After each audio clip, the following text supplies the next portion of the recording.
Hello everyone, welcome back to my channel. So today we are going to discuss about the topic incentive plan. हमने अपनी previous video में salary के regarding discuss किया है, executive compensation के regarding discuss किया है. उसी से रिलेटेड जो टॉपिक है वो है इंसेंटिव प्लान. सो सबसे पहले इंसेंटिव होते क्या हैं और इंसेंटिव प्लान का मतलब क्या है. ऑर्गेनाइजेशन के जो एम्प्लॉयज़ हैं उनको इंसेंटिव देने के लिए जो एक कंप्लीट प्रोसीजर, एक डॉक्यूमेंट तैयार किया जाता है कि किस तरीके से उन्हें कितना इंसेंटिव मिलेगा, उसी को हम क्या बोलते हैं, इंसेंटिव प्लान. हर एक ऑर्गेनाइजेशन इंसेंटिव प्लान बनाती है और उसी के अकॉर्डिंग वो वर्क करती है. सबसे पहले इंसेंटिव होते क्या है. जब भी आप किसी ऑर्गेनाइजेशन में काम करते हो उसके रिटर्न में जितना भी काम आपने किया, आप अपना टाइम दे रहे हो, एफर्ट्स दे रहे हो, तो उसके रिटर्न में ऑर्गेनाइजेशन भी आपको देती है मॉनेटरी बेनिफिट्स और नॉन मॉनेटरी बेनिफिट्स, जो कॉमनली हम जानते हैं as a salary. But salary के अलावा कुछ एडिशनल जब आपको दिया जाता है that is known as incentive. Incentive क्या है. अगर आप अच्छा परफॉर्म करते हो, जो आपकी टोटली आपकी परफॉर्मेंस के ऊपर ही बेस्ड होता है, अगर आपने अच्छा परफॉर्म किया है तो सैलरी से एडिशनल जो आपको मिलेगा that is incentive. So meaning of incentive is an incentive scheme is a plan to motivate the individuals और group performance. कि आपके जो individuals हैं या group हैं जो organization के अंदर work कर रहे हैं, अगर वो अच्छा perform कर रहे हैं, फॉर एग्जाम्पल आप नॉर्मली जैसा वर्क कर रहे हो तो आपको 25,000 पर मंथ सैलरी मिल रही है, बट दिस मंथ आपने बहुत अच्छा परफॉर्म किया है, तो आप एक्सपेक्ट करते हो कि अगर आपकी परफॉर्मेंस अच्छी है तो आपको एडिशनली कुछ मिले जो आपको मोटिवेट करेगा कि आप फ्यूचर में और भी अच्छा परफॉर्म करो. तो उसी के लिए इंसेंटिव्स बनाए जाते हैं ताकि आप इंडिविजुअल्स को और ग्रुप्स को उनकी परफॉर्मेंस के लिए मोटिवेट कर सको. और ये टोटली आपकी जैसी परफॉर्मेंस होती है उसी के ऊपर बेस्ड होता है. अगर आप अच्छी परफॉर्मेंस करते हो तभी आपको इंसेंटिव मिलते हैं, अदरवाइज इंसेंटिव नहीं मिलते. जैसे सैलरी है वो रेगुलर पेमेंट होती है कि आपको मिलेगी ही मिलेगी, हर मंथ आपको सैलरी मिलेगी अगर आपने काम किया है तो. बट इंसेंटिव ऐसा नहीं होता कि हर मंथ आपको मिलेगा, वो डिपेंड करता है कि आपने किस मंथ अच्छी परफॉर्मेंस की है, उसके बेस पे आपको इंसेंटिव प्रोवाइड किए जाते हैं. इंसेंटिव मॉनेटरी भी होते हैं एंड नॉन मॉनेटरी भी होते हैं.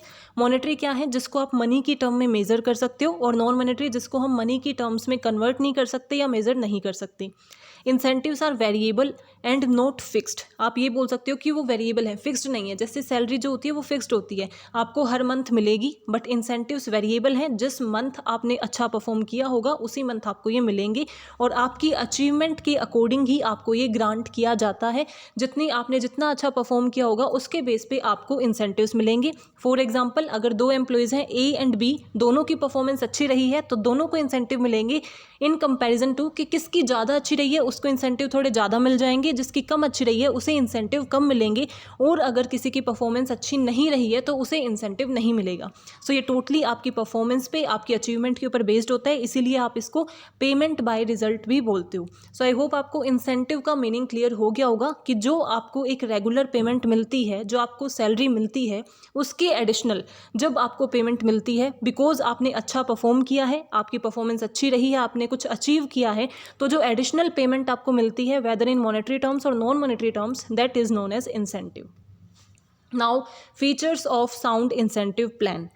इंसेंटिव कैसे देने हैं, कब देने हैं, किस फॉर्म में देने हैं, मॉनेटरी फॉर्म में देने हैं, नॉन मॉनेटरी फॉर्म में देने हैं, इस चीज़ के लिए ऑर्गेनाइजेशन को एक प्लान बनाना पड़ता है जिसके अंदर हर चीज़ मेंशन होगी कि किस किस एम्प्लॉयज़ को कब कब कितना देना है. मीन्स कितनी अच्छी परफॉर्मेंस रहेगी जब हम इंसेंटिव ऑफर करेंगे, किस तरीके के इंसेंटिव ऑफर करेंगे, कितने ड्यूरेशन के लिए इंसेंटिव ऑफर करेंगे, इन सब का एक पर्टिकुलर प्लान बनाना वो इंसेंटिव प्लान होता है. और एक अच्छे इंसेंटिव प्लान के क्या क्या फीचर्स होते हैं. फर्स्ट इज सिंप्लिसिटी, कि हमारा जो इंसेंटिव प्लान है वो सिंपल होना चाहिए. जब भी आप एक ऑर्गेनाइजेशन के अंडर कोई प्रोसीजर बना रहे हो, कोई डॉक्यूमेंट बना रहे हो, तो हमेशा एक ऑर्गेनाइजेशन ट्राई करती है कि वो उसे उतना सिंपल रखे कि हर कोई उसे अंडरस्टैंड कर सके, आपके मैनेजमेंट उसे समझ सके, आपके एम्प्लॉयज़ उसे समझ सके, और अगर किसी थर्ड पार्टी को आपको शो करना पड़ता है तो वो भी उसे समझ सके. तो सिंप्लिसिटी होनी चाहिए, बहुत ज़्यादा कॉम्प्लेक्स आपका इंसेंटिव प्लान नहीं होना चाहिए, सिंपल होना चाहिए ताकि आपके एम्प्लॉयज़ उसे आसानी से समझ सकें. वर्कर्स पार्टिसिपेशन, ऑब्वियस सी बात है, जो इंसेंटिव प्लान बन रहा है वो बन तो वर्कर्स के लिए ही रहा है ना, कि कब वो अच्छा परफॉर्म करेंगे और उनको इंसेंटिव दिया जाएगा.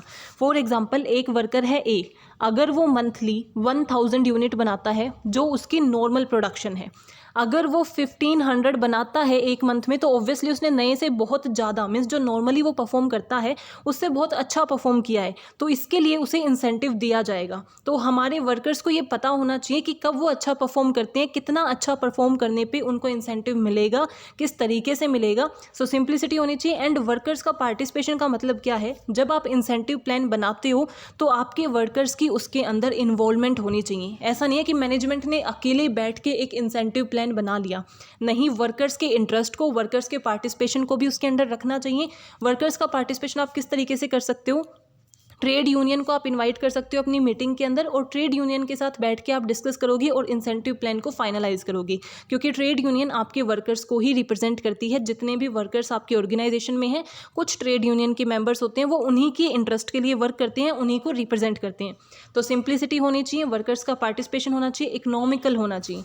इकोनॉमिकल का मतलब क्या है, आप एडिशनल पेमेंट देना चाहते हो क्योंकि आपके वर्कर्स ने अचीव किया है कुछ, उन्होंने अच्छा परफॉर्म किया है, तो उनको एडिशनल बेनिफिट आप देना चाहते हो, वो फेयर है, बट वो आपकी ऑर्गेनाइजेशन के साथ भी फेयर होना चाहिए, इकोनॉमिकल होना चाहिए।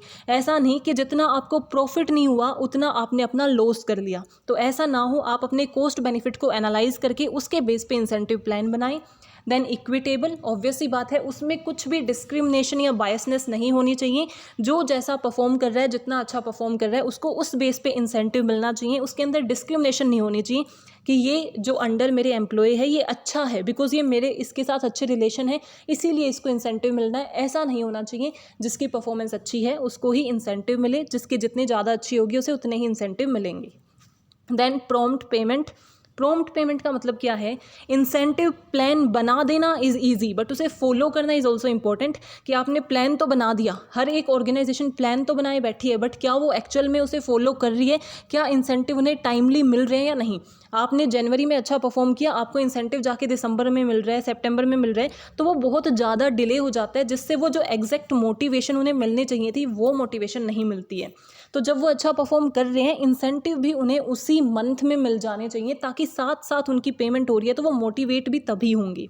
Then grievance procedure.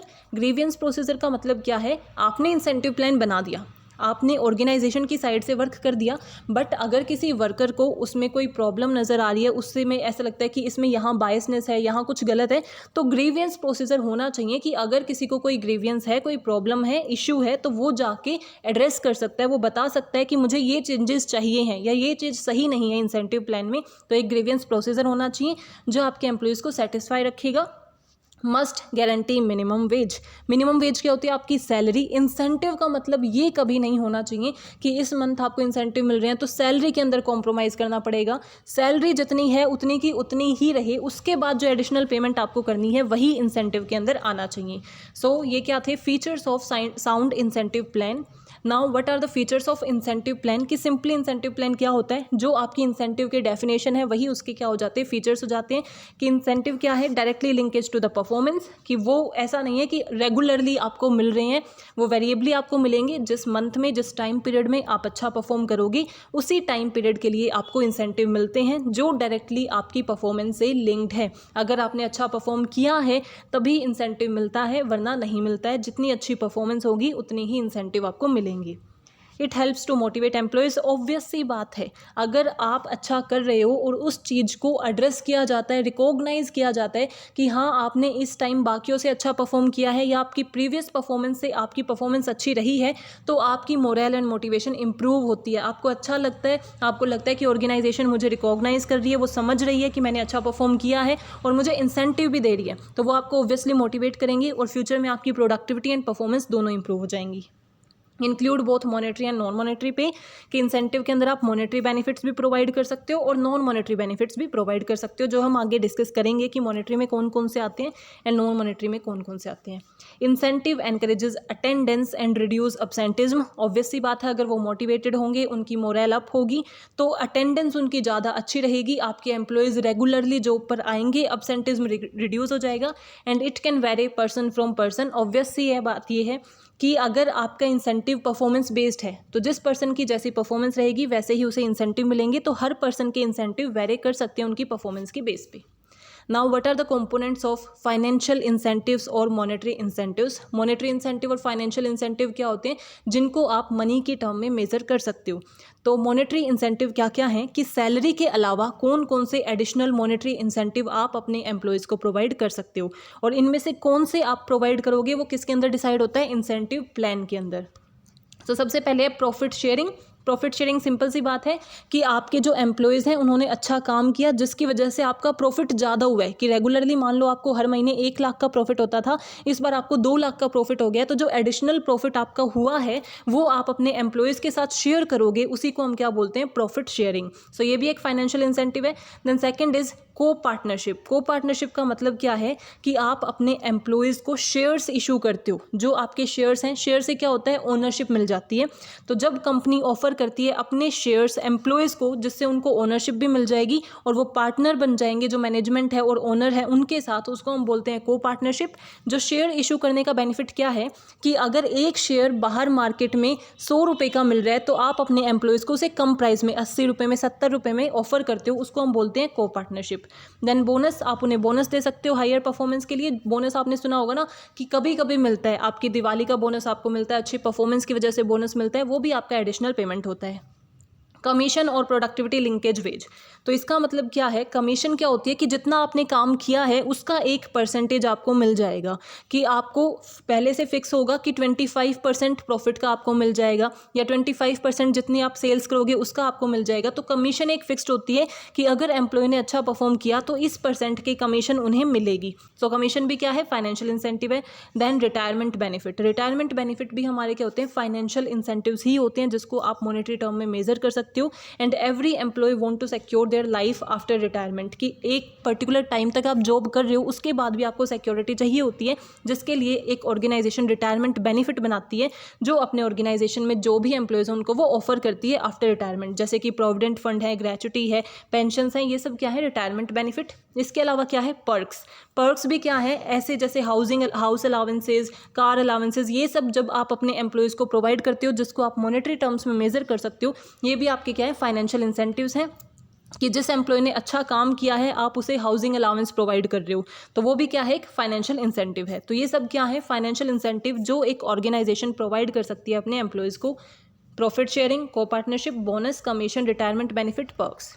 Now what are non financial incentives. Non financials क्या है, जिसको आप मनी के टर्म में मेजर नहीं कर सकते, बट वो इंपॉर्टेंट है, वो इंसेंटिव है।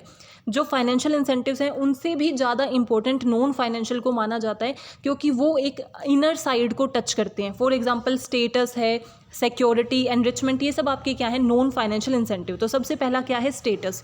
स्टेटस का मतलब क्या है, जिस पर्टिकुलर पोजीशन पे एक वर्कर काम कर रहा है, बिकॉज उसकी परफॉर्मेंस अच्छी रही है, तो एज अ इंसेंटिव आप उसकी पोजीशन को इंक्रीज कर देते हो, इंप्रूव कर देते हो, उसका स्टेटस बढ़ जाता है ऑर्गेनाइजेशन के अंदर। उसको हम क्या बोलते हैं, as a status financial non financial incentive provide करना, जिससे उसकी ईगो नीड्स सेटिस्फाई होती हैं और वो ज़्यादा अच्छा फील करता है, उसको लगता है कि उसका जो स्टेटस से उसकी रिकॉग्निशन इंप्रूव हो रही है।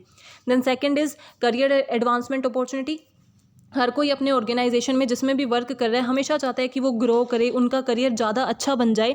तो आप करियर एडवांसमेंट अपॉर्चुनिटी प्रोवाइड करके भी नॉन फाइनेंशियल इंसेंटिव प्रोवाइड कर सकते हो, कि उनके करियर में वो आगे क्या क्या कर सकते हैं, उसके रिगार्डिंग काउंसलिंग करना, नई नई जॉब्स को, नई नई थिंग्स को ऑफर करना, जिससे उनकी स्किल्स बढ़े, उनकी नॉलेज बढ़े। इनके थ्रू भी आप क्या कर सकते हो, नॉन फाइनेंशियल इंसेंटिव प्रोवाइड कर सकते हो। Organizational climate.